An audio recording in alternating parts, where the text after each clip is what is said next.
Très bien, donc bonjour et donc merci à l'AF de m'accueillir. Je sais que c'est souvent beaucoup d'organisations, puis aussi ils me prêtent leur carnet d'adresse parce qu'ils vous ont invités tous, donc merci beaucoup d'être venus tous et merci à ceux qui ont organisé quoi. Le graphiste, les gens qui font l'entrée en bas, etc. Voilà, c'est utile pour moi. Comment dire, donc je suis youtubeur, professionnellement je suis fondateur d'une petite start-up et j'ai vécu 3 ans en Australie, ce qui me donne quelques mots en anglais, donc je vous présente mes excuses pour ceux qui sont spécialement francophiles. J'aurai quelques mots en anglais dans la présentation. Ceci dit, c'est ce qui m'a permis aussi d'avoir plus de contact avec ce qui se passe au niveau international, notamment aux États-Unis, et du coup de savoir de m'apercevoir finalement que les hommes ont quelque chose à défendre malgré ce qu'en disent les féministes. Voilà. Et donc voilà, je me suis engagé sur YouTube depuis 3 ans pour les droits des hommes qui sont trop souvent bafoués par les féministes. Donc je peux faire une conférence effectivement pour l'AF. Aujourd'hui le sujet ça va être les valeurs familiales.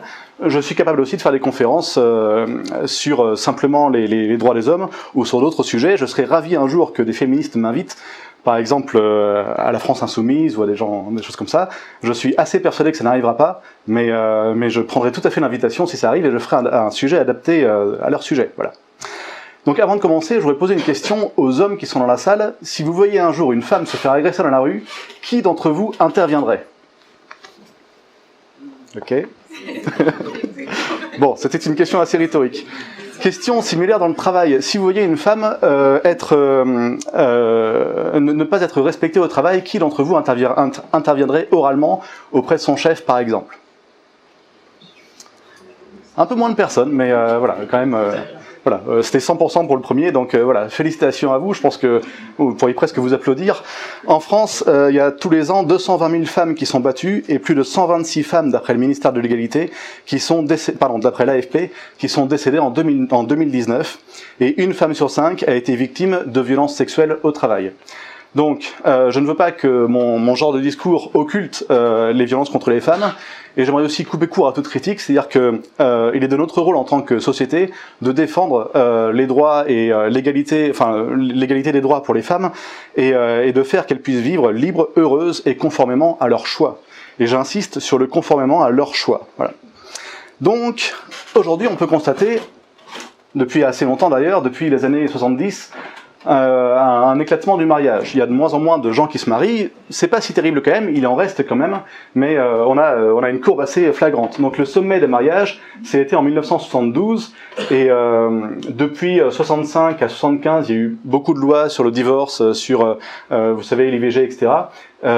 Et aussi sur l'échangeabilité des places dans le mariage. On a fait tomber la notion de chef de famille, par exemple, et depuis, il y a beaucoup moins de mariages.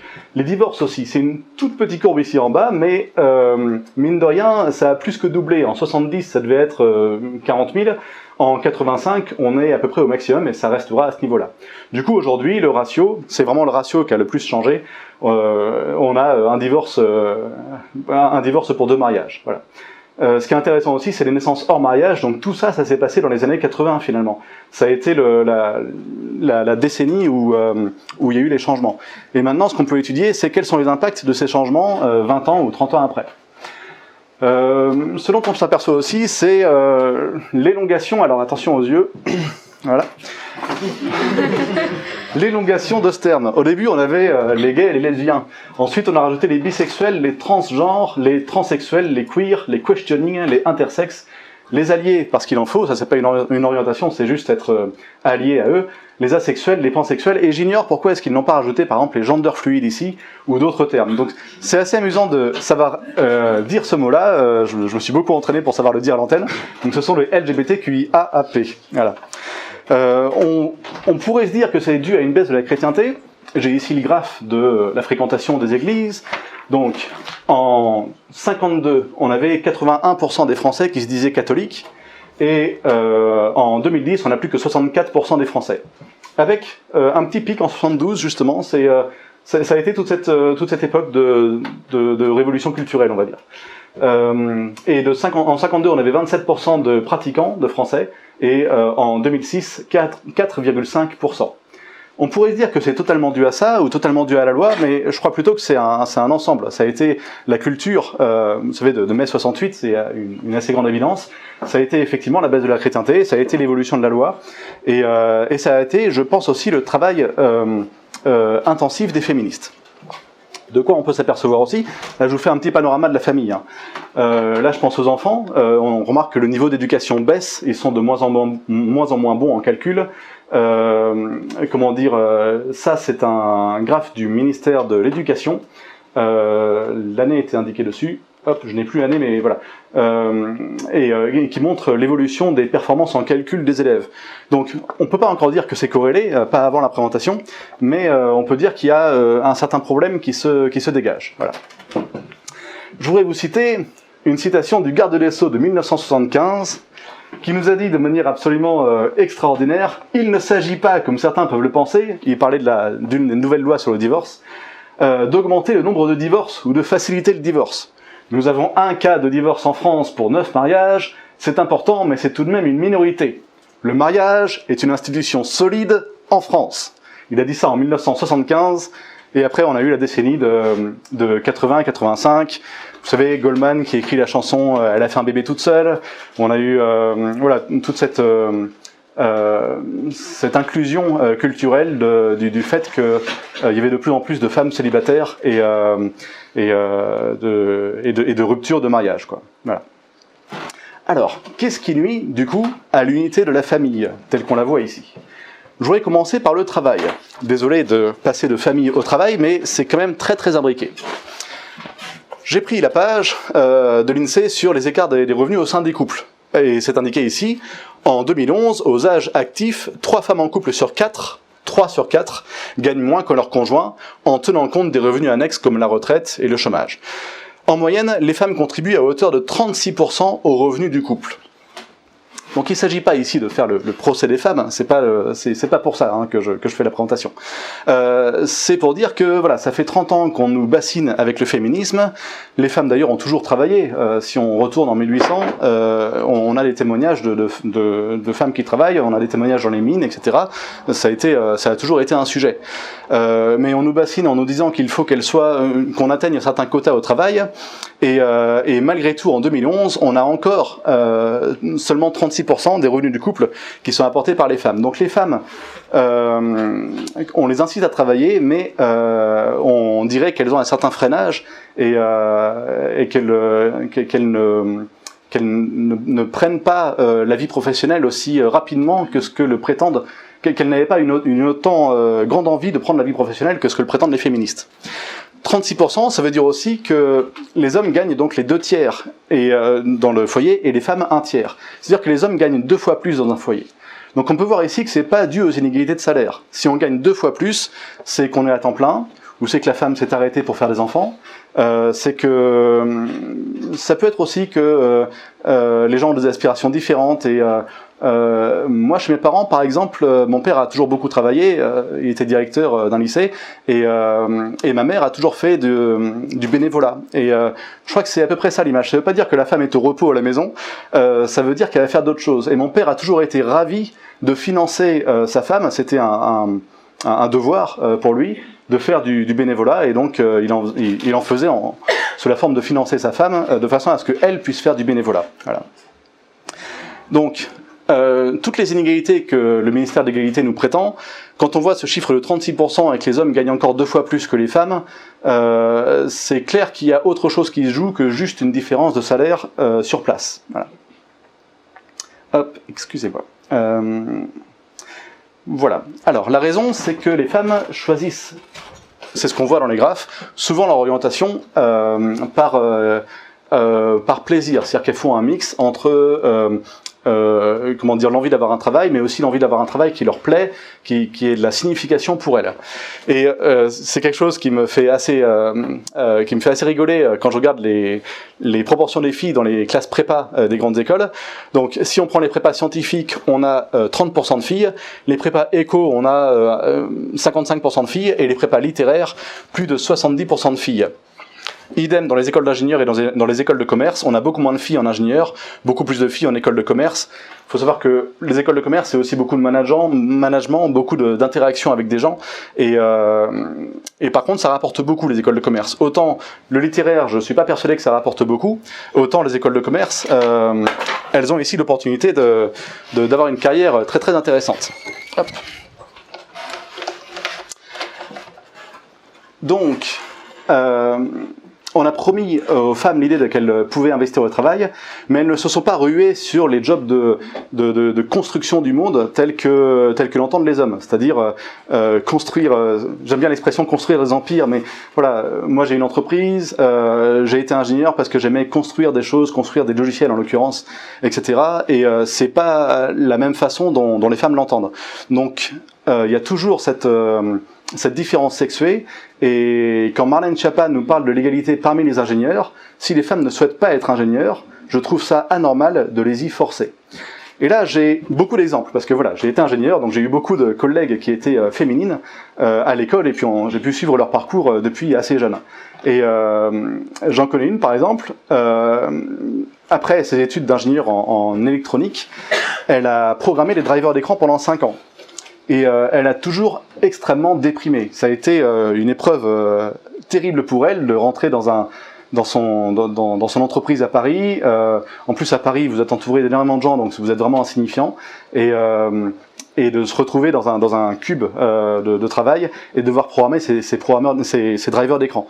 Je crois d'ailleurs que ça n'a pas de signification pour le grand monde. C'est juste un travail.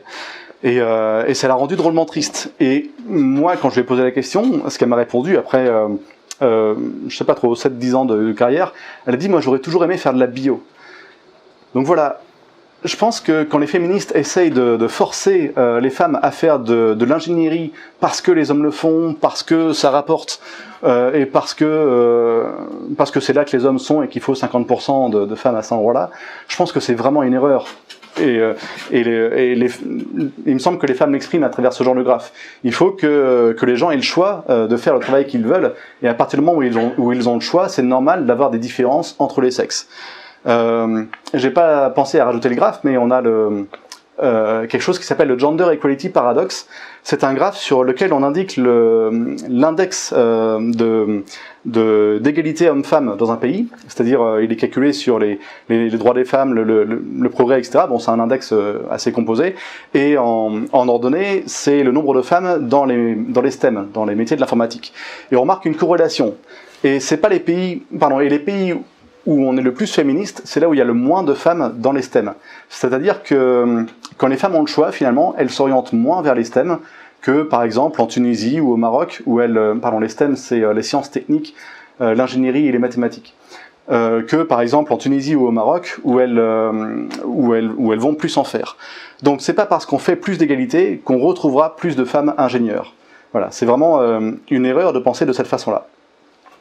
Quand on reprend ce graphe, on s'aperçoit aussi, alors il faudrait le prouver par d'autres graphes, mais j'en ai pas ici, mais on s'aperçoit que les femmes ont souvent tendance à choisir des filières qui sont bouchées parce qu'elles sont intéressantes. J'ai une copine qui veut faire du théâtre, et c'est difficile de devenir actrice dans le théâtre. Il y a beaucoup de demandes et il y a peu d'offres. Etc. Et ce que ça veut dire quand vous êtes dans une filière bouchée, alors non seulement votre salaire va être plus difficile à négocier, il va être plus bas parce que vous êtes remplaçable pour l'employeur, mais aussi l'employeur, il en a rien à faire de vous.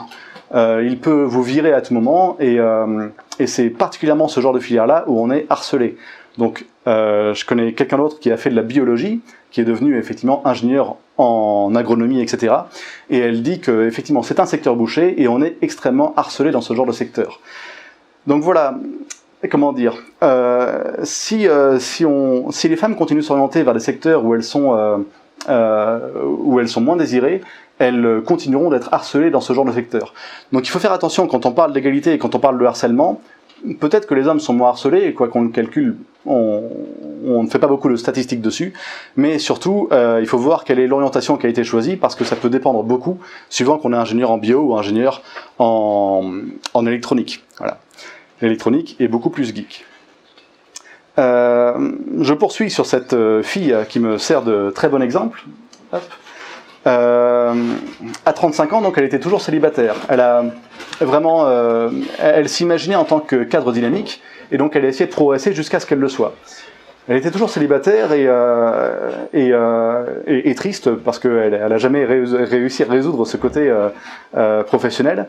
Et elle a dû, à un moment de sa vie, faire des concessions en se disant « Ok, c'est moi qui vais payer la maison, c'est moi qui vais trouver une maison et prendre un copain et l'héberger. » Et du coup, elle a trouvé un copain.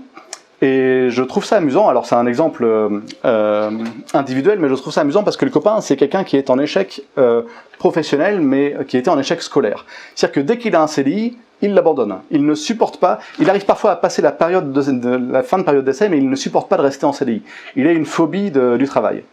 Et de même, il était en échec scolaire. Et ça, c'est quelque chose d'autre qu'il faut savoir, c'est que dans tous les pays où on a du féminisme, enfin plus on a de féminisme dans les pays, plus les garçons sont en échec scolaire. J'ai 2 ou 3 graphes plus tard pour vous le présenter, mais du coup là c'est l'exemple qui personnifie cet échec scolaire. C'est cette personne, elle s'est mariée avec quelqu'un qui ne rapporte pas beaucoup à la maison, et la fois où je l'ai retrouvée, elle était extrêmement stressée parce qu'elle avait comment dire les frais de la résidence, les frais collectifs de la résidence à payer, c'était 10 000 € pour refaire la façade, et elle les avait pas, et elle stressait énormément pour son emprunt. Donc, et en plus, ils ont un enfant, et ça reste elle qui s'occupe en majorité de l'enfant. Si vous voulez, il n'y a rien qu'à marcher dans cette histoire. Au final, elle incarne un peu l'idéal féministe. Elle a tout réussi en tant que elle n'est pas elle-même féministe d'ailleurs, mais elle a tout réussi. C'est un peu l'idéal parfait. Elle a réussi à être ingénieure. Elle a réussi à être cadre dans une grande entreprise, elle a réussi à ce que ce soit elle qui soit la personne principale qui gagne l'argent dans le foyer, et au final, elle a été triste jusqu'à, on va dire, jusqu'à ce qu'elle se trouve un copain vers 35-38 ans, et c'est pas du tout une vie que je lui envie, et aujourd'hui, elle est extrêmement stressée par la maison. C'est pas, comment dire, c'est pas une belle histoire à raconter en tant que féministe. Voilà. Alors, pardon, en tant que féministe. Hop. Donc on ne lui avait pas dit, voilà, on ne lui avait pas dit que le féminisme s'accompagne dans tous les pays où ça se développe d'un décrochage scolaire des garçons. On lui a pas dit que le travail c'était d'une compétition beaucoup plus qu'elle le croyait, et que si on est perdant à cette compétition, on se retrouve coincé face à un ordinateur et à ne parler qu'à un ordinateur toute la journée. Et on ne lui avait pas dit que si elle a le choix de travailler, les hommes autour n'ont pas vraiment le choix. Parce que les femmes, le féminisme a donné aux femmes une option. Elle a donné aux femmes l'option en plus de pouvoir travailler et de pouvoir aller beaucoup plus loin dans leur carrière que ce qu'on leur promettait avant. Si avant on les cantonnait éventuellement au rôle de couturière ou des choses comme ça c'était condescendant, et j'approuve l'idée que c'était condescendant. Aujourd'hui on les incite avec des grandes images comme ça à se projeter dans le monde du travail et à se voir en tant que cadre dans une entreprise internationale, consultante, faire de l'audit, etc. Et les écoles sont assez obligées de faire ces publicités-là parce qu'on juge les écoles suivant leur taux de féminisation aussi. Et on jugera les entreprises aussi suivant leur taux de féminisation. Je ne crois pas qu'il y ait encore beaucoup de quotas réels en entreprise, mais c'est quelque chose pour lequel les investisseurs pressent de nos jours parce que on sait que ça va arriver, quoi. Donc les entreprises, si elles veulent garder et avoir des femmes qui restent, elles sont obligées de faire énormément de publicité et d'avoir un programme pour attirer spécifiquement les femmes. Pourquoi ? Parce que les femmes ont une autre option, c'est effectivement celle de vivre leur maternité, d'être mère, et puis elles ont une troisième option éventuellement, c'est celle simplement de se trouver un copain qui soit comme mon père, qui trouve ça honorable de financer quelqu'un qui fait du bénévolat, et qui du coup l'autorise à être à la maison sans avoir besoin de rapporter de l'argent. Donc elles ont 3 options. Et donc les entreprises sont obligées de recruter des femmes. Si elles veulent avoir 50% de femmes au premier niveau de management, par exemple, il faut qu'elles en aient plus que 50% en dessous, parce que sur le trajet, il y aura des femmes qui vont quitter, notamment une autre copine que je connais qui s'est mise à faire du théâtre. Voilà, c'est une option possible. Et pour ça, il faut recruter plus de 50% de femmes au niveau 0, si vous voulez avoir des chances d'avoir 50% au niveau du management. Les seuls quotas, à ma connaissance, qui existent aujourd'hui, c'est dans les conseils d'administration. Donc là, c'est autre chose, parce que les membres des conseils d'administration sont décidés plutôt par les actionnaires ou par diverses règles, mais plutôt du côté des actionnaires. Et le quota, c'est qu'il doit y avoir 40% de femmes au conseil d'administration, ou moins de 2 personnes de différence si le conseil d'administration est petit. Donc 6 femmes, 4 hommes, ça convient, mais pas plus que ça. Voilà. Donc, au titre des inégalités de salaire, c'est un sujet qui revient tout le temps. Je pense que c'est vraiment le premier facteur qui convainc les femmes, et les hommes d'ailleurs, d'adhérer au féminisme. C'est quelque chose qui répulse tout le monde. L'idée qu'on puisse payer moins une femme juste parce qu'elle est une femme. Et c'est vraiment la rhétorique qui est lancée. Il y a énormément de vidéos dessus, j'ai fait même une playlist, je crois qu'il y a une quinzaine de vidéos dessus. Il y a énormément de vidéos sur le sujet, mais Ozan Leff est un de ceux qui l'étudie le mieux. Parce qu'il ne s'arrête pas au point superficiel, il ne s'arrête pas juste à démontrer que l'étude n'est pas complète. Il est allé chercher, notamment, donc, bon, vous avez tous entendu Éric Zemmour hier soir. Qui a regardé Éric Zemmour hier soir ? Ok, tout le monde, face à Marlène Schiappa. Il a repris Marlène Schiappa qui lui disait, il y a entre 27 et 9% de différence, 27 à travail inégal et 9% de travail de différence à travail égal. Et donc Éric Zemmour a repris Marlène Schiappa en lui disant ce n'est pas 27%, c'est le chiffre qu'elles avancent tout le temps, mais c'est 27% en mélangeant tout, en mélangeant même les temps pleins et les temps partiels. Le chiffre à 9%, Marlène Schiappa dit que c'est à travail égal. Mais ceci dit, elle le précise à chaque fois, elle dit c'est à poste égal et c'est à secteur d'activité égal. Mais même à poste égal, on ne fait pas forcément le même travail. Moi je suis ingénieur, une copine peut être ingénieure, on n'est pas obligé de faire le même travail. J'ai des copines qui étaient meilleures que moi et elles faisaient juste un meilleur travail que moi. Et des fois il faut avouer qu'on est dépassé. Donc à poste égal, on n'est pas forcément la même personne. Ces études-là n'étudient pas non plus à temps de travail égal. Les hommes sont 34% à faire des heures supplémentaires, les femmes sont 17% à faire des heures supplémentaires. Ça, c'est les chiffres qui sont indiqués sur inégalité.fr, l'Observatoire des inégalités. Alors, ils prennent souvent leurs sources d'autres endroits, donc je ne connais pas de mémoire la source de ce chiffre-là, mais voilà. Donc 34% et 17%, c'est moitié plus d'heures supplémentaires du côté des hommes. Donc je voudrais juste que vous vous imaginiez, si un homme travaille 40 heures par semaine au lieu de 35 pendant un an, il a travaillé 15% plus. Donc sur cette année-là, si les heures supplémentaires n'ont pas été mesurées ou payées, c'est normal qu'il soit payé plus. Mais ça c'est juste sur cette année-là. Mais il a aussi acquis 15% d'expérience en plus. Donc ça veut dire qu'à nombre d'années de travail égal, on a une expérience différente. Et moi, en tant qu'ingénieur, ça se remarque beaucoup, les gens qui sont bons en programmation, c'est les gens qui sont tombés dans la programmation à l'âge de 7 ans. C'est pas forcément les gens qui ont commencé à 20 ans. Donc il y a des disparités comme ça, et quelqu'un qui est vraiment passionné, il va y passer aussi ses soirées sans vraiment compter ce temps-là. Donc voilà, pour tout ce genre de raisons, c'est quasiment impossible de comparer le travail, et c'est vraiment difficile de mesurer à travail égal. Ozan Leff donc va plus loin.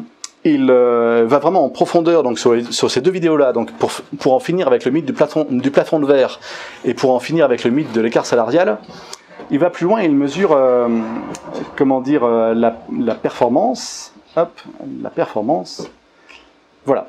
Et il trouve des études qui montrent que peu importe combien est-ce qu'on avantage les femmes, même si on leur donne 10% de salaire en plus parce qu'on s'attend à des résultats au niveau de l'égalité, les hommes travailleront toujours plus, parce qu'ils ont vraiment besoin de ce travail. Ils ont vraiment besoin de rapporter. Pourquoi ? Parce que les hommes, nous, on n'a pas forcément le choix. On peut faire du théâtre, effectivement, mais il y a relativement peu de personnes qui vont accepter de nous financer à la maison.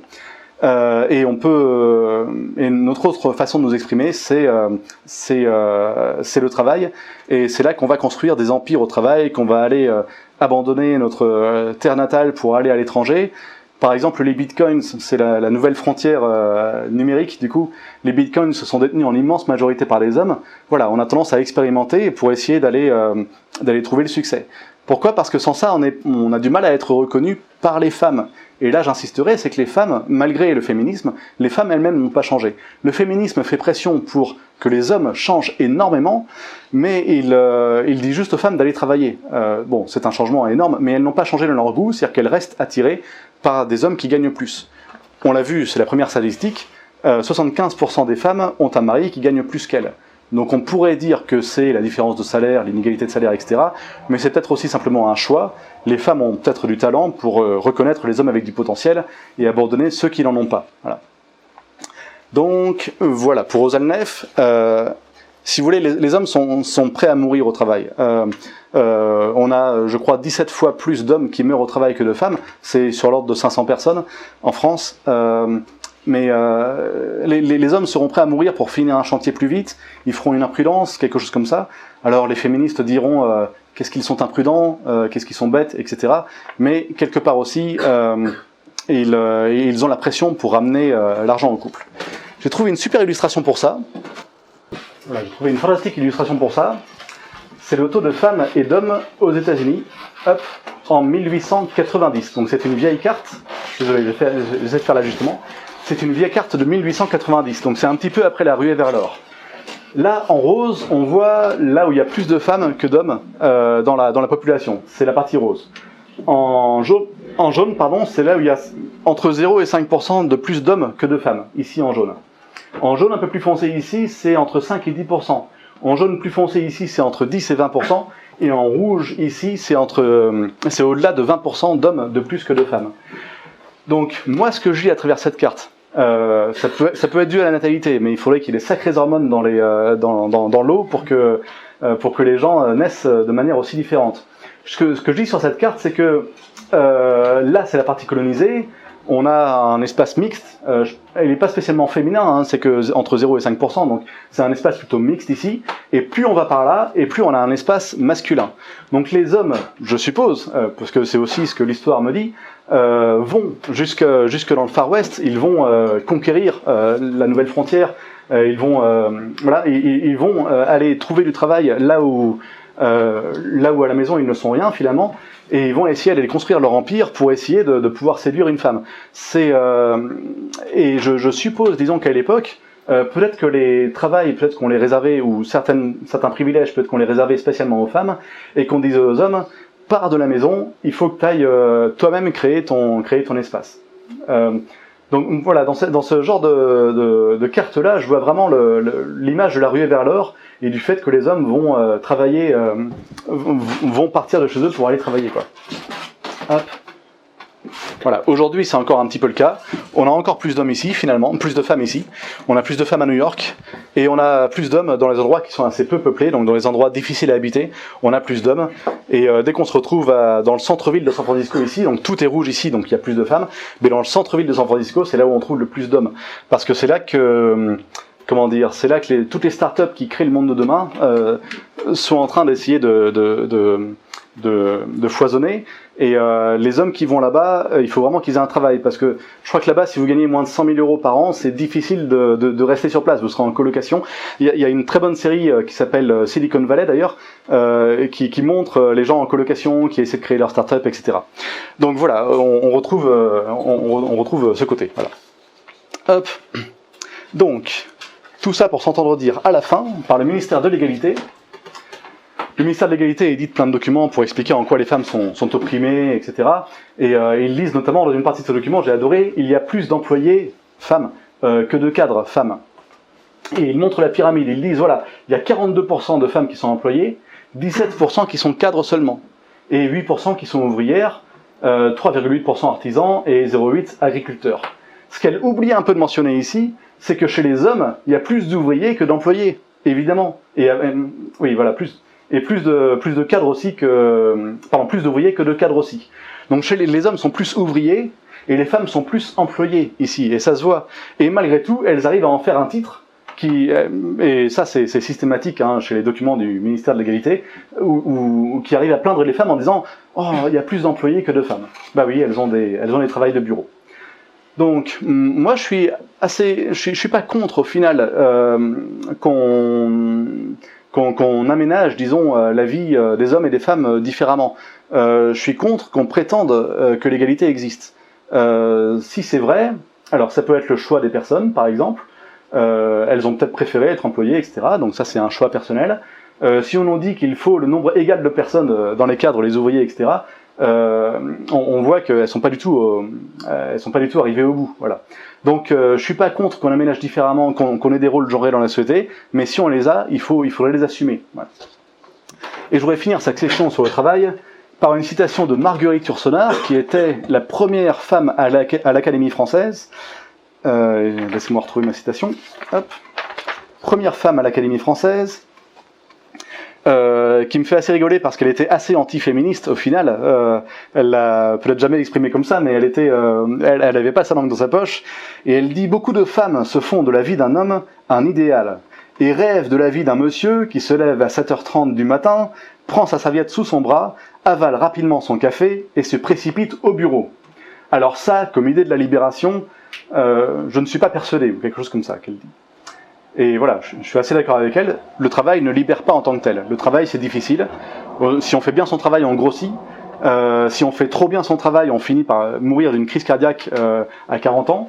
Le travail n'est pas une libération. C'est une performance qui est nécessaire pour organiser la vie civile, la vie politique, ou la construction des choses.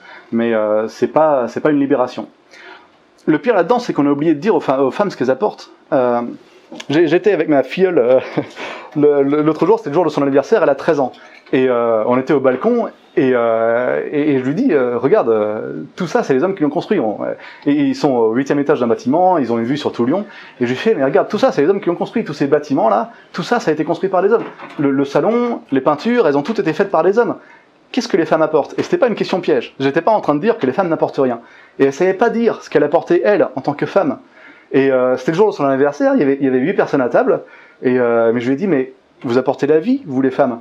Non seulement, littéralement, vous apportez la vie, c'est-à-dire que c'est vous qui faites les enfants, et je suis désolé pour vous que vous ayez cette charge, mais nous on a la charge d'aller conquérir le monde, disons. Mais vous apportez la vie littéralement dans le sens que vous faites des enfants, mais vous apportez aussi le bonheur et l'amour. Sans vous, il y aurait énormément de pans de la poésie qui n'auraient pas été écrits. On écrit toutes nos poésies à l'adresse des femmes, disons. On s'engage dans des travails extraordinaires dans l'espoir qu'un jour une femme va nous reconnaître et accepter de partager notre foyer, si vous voulez, de nous donner un peu de son amour. Et je trouve que c'est d'une cruauté terrible de dire aux femmes qu'il faut être bon en mathématiques aujourd'hui. Elle est mauvaise en mathématiques. Voilà, c'est une cruauté extraordinaire de leur dire qu'elles vont s'illustrer par le travail. On peut s'illustrer en étant, j'insiste sur le bénévolat, parce qu'on peut être présidente d'une association caritative, et c'est beaucoup plus honorable que d'être cadre en entreprise. Honnêtement, je suis assez de l'avis de Marguerite Yourcenar, je vois pas l'intérêt d'aller s'engager dans une carrière de concurrence avec les autres, là où en tant que personne, notre présence simple rend les gens heureux autour de nous, quoi. Elles ont oublié qui elles étaient finalement. Puis aussi, elles ont quitté leur poste, c'est-à-dire que si leur rôle c'était effectivement d'apporter le bonheur et la vie et l'amour dans la société, à l'époque où les rôles étaient genrés, aujourd'hui elles ont quitté ce poste. Et quand on voit les gens quand on voit cette société qui commence à se déliter un peu de tous les côtés, à ne plus vraiment avoir de valeur, etc., on peut se demander si c'est pas simplement les femmes qui ont oublié d'insuffler l'amour chez les hommes. Voilà. Hop. Alors ensuite, au foyer. Donc le foyer, ça commence par la rencontre. Et la rencontre, de nos jours, c'est souvent Tinder. Donc là, le marketing et la commercialisation de l'amour ont vraiment pourri la vie du foyer. On a oublié de dire, disons, que quand on a libéré en 1970 les rôles masculins et féminins, et on a fait la libération sexuelle, on a oublié de dire que les gens avaient des préférences. Et que les carcans qui nous étaient mis pour les hommes aller faire la guerre et pour les femmes rester au foyer de manière assez obligatoire, ces carcans-là étaient aussi faits pour que chacun y trouve un petit peu son bonheur. Et ça fait 2000 ans qu'on a essayé d'affiner ces carcans, et il paraissait absurde en 1968, mais à voir les résultats, on finit par se demander si on a fait un bon choix. Pourquoi je dis ça? Donc on a interdit les rencontres de rue. Marlène Schiappa a interdit la drague de rue, etc. Voilà, ça c'est... Mon grand-père a rencontré sa femme en la bousculant en vélo, de manière intentionnelle. Il lui a fait mal intentionnellement pour pouvoir aller prendre un verre avec elle.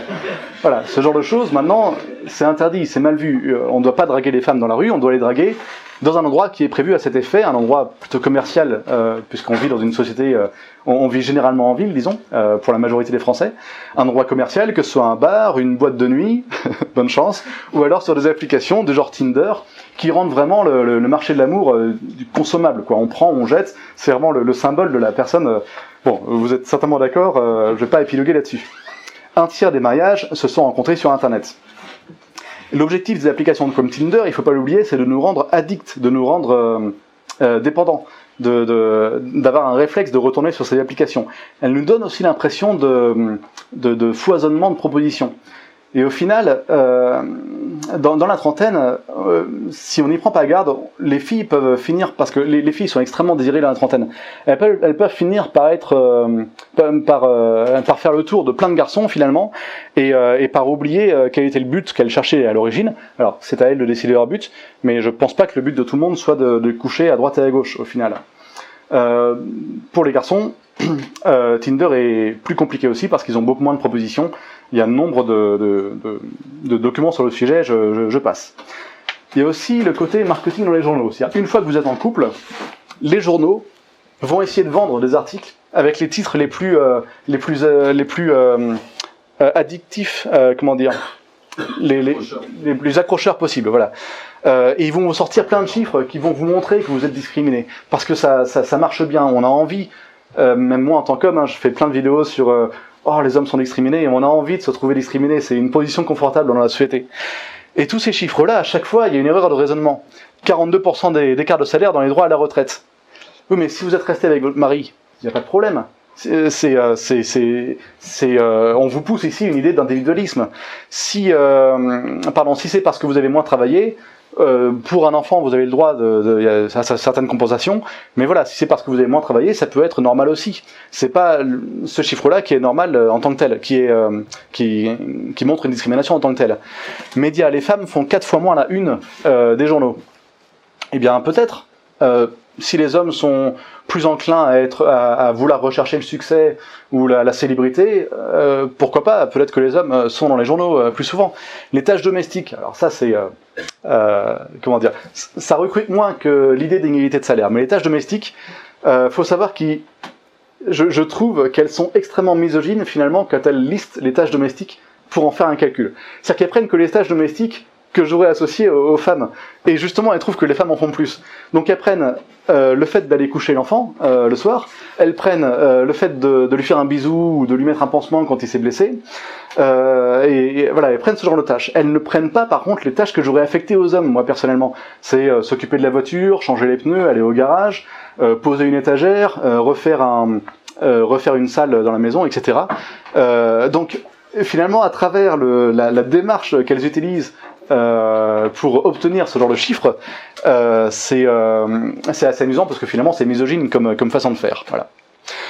Une femme sur 7 a déjà été agressée sexuellement, donc on répète la psychose de façon à ce que les femmes se sentent violées en permanence finalement, alors que il y a aussi, enfin c'est vrai, il y a rien de faux là-dedans, mais c'est aussi que les hommes meurent plus au travail, donc au final, il y a aussi des côtés positifs qui vont avec ça. C'est-à-dire qu'avec un joli sourire, on peut avoir certaines entrées que les hommes ne pourront pas obtenir. Voilà.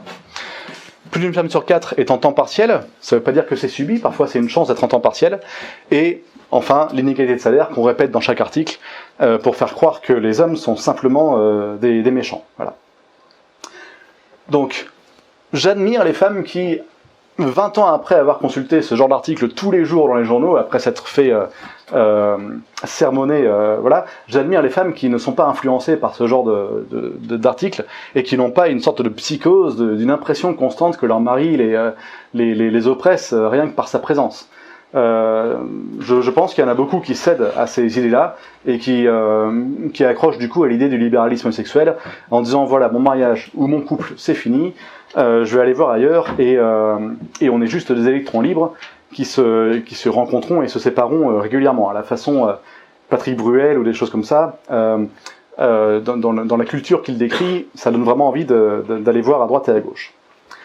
Donc, sur le foyer, les rencontres ont été assez pourries. Hop, par ce côté-là. J'ai ici le graphe. Hop. Excusez-moi. J'ai ici le graphe du nombre de partenaires avant le mariage. En 1970, la majorité des gens, 43%, avaient eu un partenaire avant le mariage, ou 0 pour 21% des gens. Donc la moitié des gens se situaient ici. Au fur et à mesure des années, on a eu de plus en plus de gens qui ont eu déjà 4 ou 5 partenaires avant le mariage. Et on va voir ici que le nombre de plus de 10 personnes augmente au fur et à mesure. Hop. Et voilà, on a ici, la moitié des gens se trouvent ici. C'est-à-dire que la moitié des gens ont eu plus de 7 ou 8 partenaires avant le mariage. Et est-ce que ça pourrait être bien? Enfin, moi j'ai pas d'opinion sur le fait d'avoir rencontré plein de gens avant le mariage. Après tout, pourquoi pas essayer, jeter, etc. Mais ceci dit, quand on regarde les statistiques de dépression, alors je suis désolé, c'est une statistique américaine, mais on reste occidentaux et la culture française et américaine sont finalement beaucoup moins éloignées qu'on le croit. Les statistiques de dépression, suivant le nombre de relations avant le mariage, sont assez visibles. Beaucoup de femmes se jugent très malheureuses au fur et à mesure qu'elles ont plus de relations. On ne sait pas dans quel sens va la causalité. On ne sait pas si c'est parce qu'elles sont malheureuses qu'elles ont beaucoup de relations, ou l'inverse, mais on constate que le bonheur est absent. Au niveau de la tenue du mariage, c'est pareil. Je vais passer rapidement parce que j'ai envie de passer un petit peu à la suite.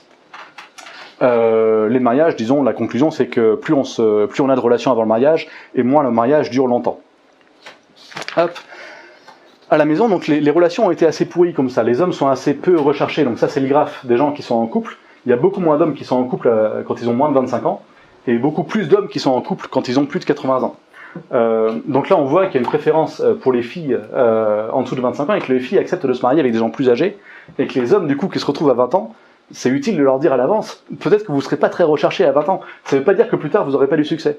Mais si on ne leur dit pas, ils deviennent incel. Enfin, donc incel, ça veut dire involontairement célibataire. C'est une philosophie, disons, qu'on trouve sur les réseaux sociaux américains, qui est décrite par ça, mais beaucoup de gens le sont, disons, sans le savoir. C'est-à-dire que les hommes ne savent pas forcément pourquoi est-ce que personne ne les désire à 20 ans, et la réponse est simple, c'est que c'est pas votre beauté ou votre jeunesse qui est désirée, ça va être autre chose dans la vie qui sera désirée. Mais bref, quand on a libéralisé le sexe, etc., on n'avait pas réalisé à quel point les femmes se dirigeraient plus vers d'autres gens, et du coup les hommes de 20 ans, ils se retrouveraient dans un marasme émotionnel autour de leurs 20 ans, et que ça, comment dire, et que les filles ne trouveraient pas forcément la bonne personne avec qui se marier. Il y a aussi eu un autre effet, c'est que les hommes ne savent pas forcément ce qu'ils apportent à l'enfant ou dans le couple, ils ne savent pas forcément argumenter leur position de père. Là-dessus, je vous sortirai le livre The Boy Crisis. Donc ça, c'est un livre de féministe, c'est un homme féministe, qui a été président du groupe de New York de la National Organization for Women. Et il s'est battu pour les femmes, en 1970 il se battait pour les femmes, c'était là où il a été président, puis après il s'est battu aussi pour les hommes, parce que pour lui c'était sa conception de l'égalité, c'est de se battre pour le changement culturel pour les deux côtés. Et il disait, les hommes du coup on n'a pas eu notre part, on a oublié de s'occuper de nous dans cette libération. Et il montre à quel point les hommes sont en difficulté, que ce soit la difficulté scolaire, comme je l'expliquais tout à l'heure, donc les difficultés scolaires, les difficultés professionnelles, le suicide, etc. Et alors il fait un très bon article sur l'absence de père, qu'on nous ferait croire que c'est tout à fait ok de se remarier ou de faire un bébé toute seule, c'est tout à fait ok que la femme décide seule de faire un bébé ou de ne pas faire un bébé, etc. Et au final, qu'est-ce qu'on voit comme statistique? Donc, en l'absence de père, les garçons réussissent moins bien à l'école, ils sont moins bons en lecture, en calcul et en... j'ai pas la traduction pour le dernier, désolé. Ils ont plus de chances d'être un school dropout, c'est-à-dire de quitter l'école. Ils ont moins de chances d'être employés à 30 ans. C'est-à-dire que, suivant que vous avez eu un père, à 30 ans, vous avez moins de chances d'être employé. Et pire que ça, même si vous êtes employé, en l'absence de votre père biologique, vous gagnez en moyenne, donc c'est aux États-Unis, mais vous gagnez en moyenne 19 800 $ de moins que si vous avez eu un père. Alors ça ne veut pas dire que la causalité c'est directement le père qui crée ça, mais peut-être que la présence du père est un signe de bon fonctionnement de cette famille-là, et que peut-être qu'il faut rechercher ce genre de bon fonctionnement, quoi. Donc l'emploi, le suicide, les gens qui n'ont pas eu de père se suicident beaucoup plus. Les drogues, on a 5 fois plus de chances de prendre des drogues si on n'a pas eu de père. les SDF et les fugues, on a 90% des fugues qui sont d'enfants sans père. On a le harcèlement scolaire, Là, il pointe quelque chose de marrant, c'est que ce soit la victime ou le harceleur, les deux ont souvent le même profil, c'est-à-dire des notes assez basses, une pauvre estime d'eux-mêmes et des qualités sociales peu développées, et donc, je disais, une absence de père. C'est vrai que si vous avez des qualités sociales bien développées et confiance en vous, vous allez peut-être pas vous occuper du garçon qui vous ennuie, vous allez juste le mettre de côté et puis voilà. Mais peut-être qu'effectivement, si vous avez peu d'estime de vous-même, peut-être que vous allez être embrigadé dans ce genre de problème, disons. Voilà. La victimisation, donc les victimes de child abuse, les enfants battus sont souvent battus en l'absence du père. Alors ça ne veut pas dire par la mère, hein, c'est parfois par le nouveau copain de madame, mais ça reste des enfants battus. Les auteurs de crimes, les auteurs de viol, 80% des auteurs de viol viennent de foyers sans père. La pauvreté, là c'est un point très intéressant, c'est que si vous avez deux parents, si vous êtes dans les classes sociales basses, et que vous avez deux parents, vous avez 80% de chances de monter dans la classe moyenne. C'est-à-dire que c'est pas la pauvreté qui décide de l'absence du père, c'est si le père est présent, vous réussirez probablement, disons, vous avez des moyens de vous en sortir. Et le père apporte vraiment quelque chose de spécial. Après, il parle de l'hypertension, on a plus d'hypertension, 46% de plus d'hypertension si on n'a pas de père, et l'empathie, etc. C'est intéressant de lire ce livre parce qu'il donne les causes. Il explique aussi pour les filles à qui ça arrive, pour les mères à qui ça arrive, comment pallier l'absence du père. Mais il explique par exemple que le jeu des chatouilles c'est un jeu extrêmement pédagogique finalement. Par exemple, quand on met le doigt dans l'œil de son enfant, l'enfant apprend que vous pouvez changer de profil et devenir d'un seul coup le père qui s'excuse.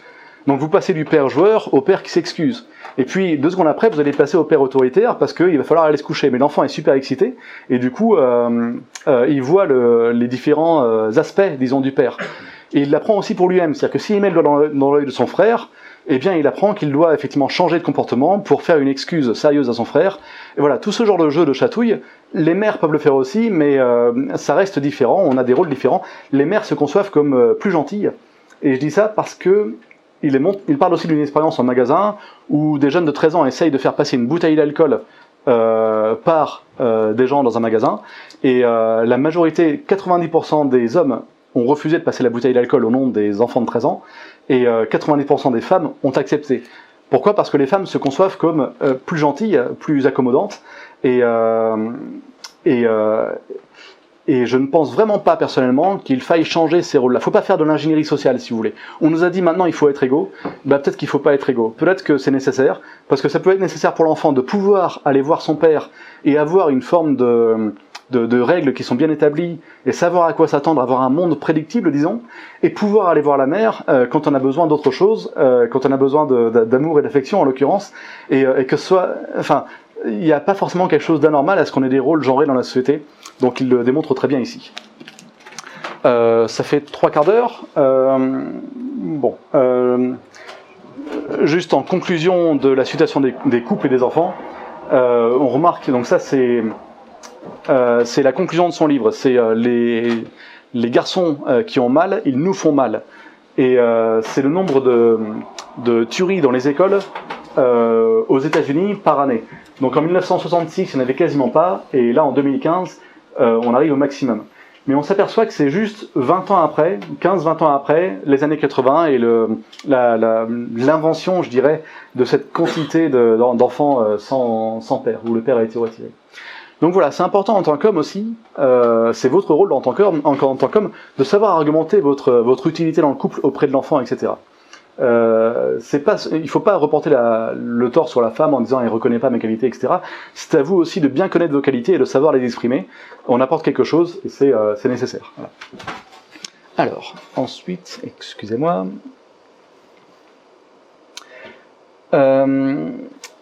On peut se demander en quoi, je ne vais pas vous lire tout, hein, mais en quoi le féminisme a apporté ces changements.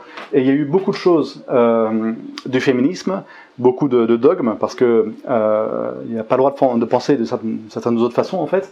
Beaucoup de dogmes qui ont abouti à cette destruction donc, de la famille. Et on peut se demander si c'était intentionnel. Et on va voir une citation de Robin Morgan, donc directrice de publication de Miss Magazine. Je pense qu'il y a beaucoup de gens qui connaissent ce magazine. On le trouve dans les cabinets d'avocats. Enfin, on le trouve un peu partout dans le monde à lire sur les tables basses. C'est un magazine féministe et elle a dit on ne peut pas détruire les inégalités avant d'avoir détruit le mariage. Donc finalement, c'était bien ça son but. Et c'est cohérent avec d'autres citations de féministes, si vous voulez. Finalement, c'était ça leur but à elle. Mais moi, ce qui m'étonne là-dedans, c'est pas qu'il y ait des gens qui aient pensé ça, parce que ça, c'est tout à fait... il y a des gens qui ont diverses opinions partout et ils font partie de la société, etc.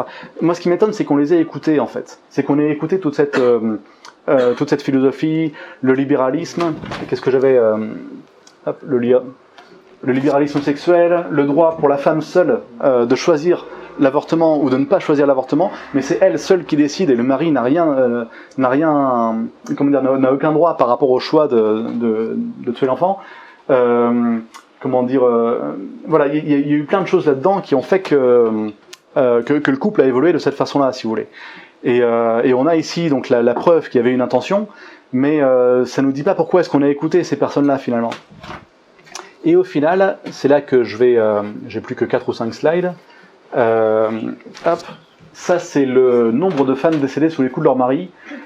126 c'est le chiffre prévisionnel disons pour 2019 qui a été fourni par l'AFP. Bon, c'est des chiffres qui sont assez à discuter parce que il y avait un cas par exemple, c'était un homme qui s'était immolé et sa femme qui avait tenté de le sauver et qui était décédée en essayant de le sauver. Est-ce que c'est vraiment une femme battue ? Voilà, pour moi c'était un suicide d'homme qui a mal tourné pour la femme aussi, disons.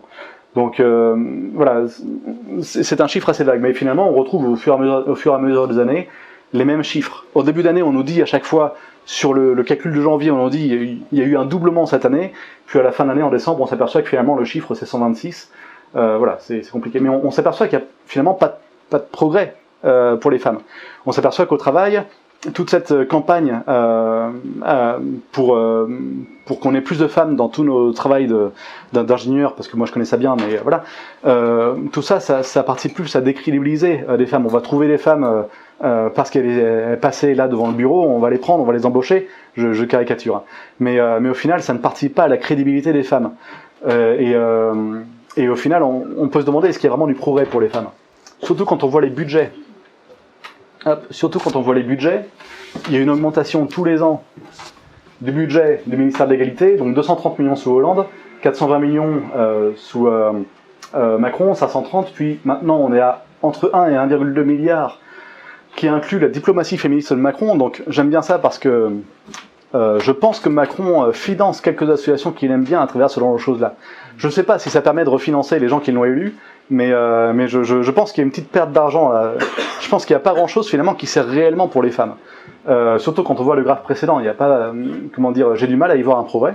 Et pareil sur les inégalités de salaire, une fois qu'on a corrigé avec toutes les variables, on voit pas d'évolution. Il n'y a pas vraiment de resserrement ou quoi. Voilà. Et j'ai plus ou moins trouvé la réponse là-dedans. C'est-à-dire, les progrès réels sont très mitigés pour les femmes. Par contre, on utilise les fausses accusations pour évincer des hommes. Donc Julien Assange, c'est un peu l'exemple parfait.